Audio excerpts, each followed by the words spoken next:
പ്രിയ കൂട്ടുകാരെ, ഞാൻ എഴുതിയ ഒരു കഥ പറയാം. നിങ്ങൾക്കിഷ്ടപ്പെടുമെന്ന വിശ്വാസത്തിൽ. കഥയുടെ പേര് നിഴൽപ്പാടുകൾ.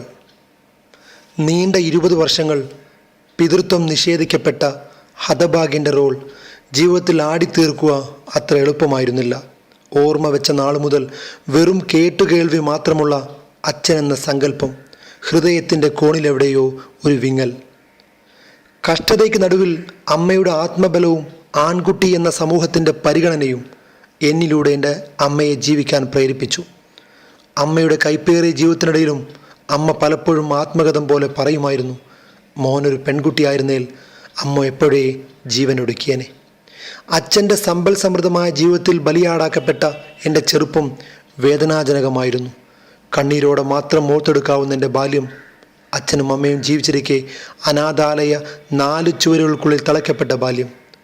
കളിക്കിടയിൽ താഴെ വീണ് കൈമുറിഞ്ഞു വേദന കൊണ്ട് പുളയുമ്പോഴും സ്നേഹവാത്സല്യങ്ങൾക്ക് പകരം പരിഹസിക്കുന്ന മുഖങ്ങൾ.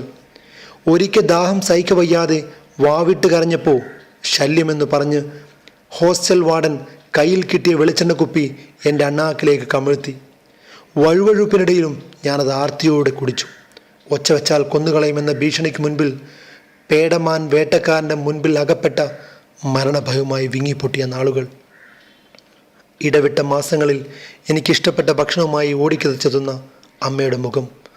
അമ്മ ജോലിക്ക് നിൽക്കുന്ന വീട്ടിലെ കുട്ടികളുടെ പഴയ ഉടുപ്പുകൾ എൻ്റെ നേരെ നീട്ടുമ്പോൾ അമ്മയുടെ കണ്ണുകൾ നിറയുന്നത് എന്നിൽ നിന്നും മറയ്ക്കാൻ പാടുപെടുന്നതിനിടയിലും, മോൻ നന്നായി പഠിച്ച് വലിയ ആളാകുമ്പോൾ മോനെ പുത്തനെടുപ്പ് വാങ്ങാലോ.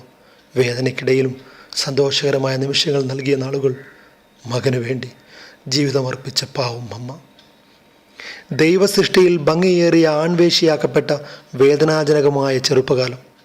പവിത്രമാക്കപ്പെട്ട ഭാര്യ ഭർത്തൃ ബന്ധത്തിൻ്റെ സുഖാനുഭൂതിയിൽ മതിവരാതെ പ്രകൃതി വിരുദ്ധ പീഡനത്തിന് പിറകെ പോകുന്നവർക്ക് വെറുപ്പോടുകൂടി മാത്രം വഴങ്ങിക്കൊടുത്ത നാളുകൾ. അവരിൽ നിന്നും കിട്ടുന്ന തുച്ഛമായ വരുമാനം കൊണ്ട് ജീവിതം കരുപിടിപ്പിക്കാനുള്ള നെട്ടോട്ടം.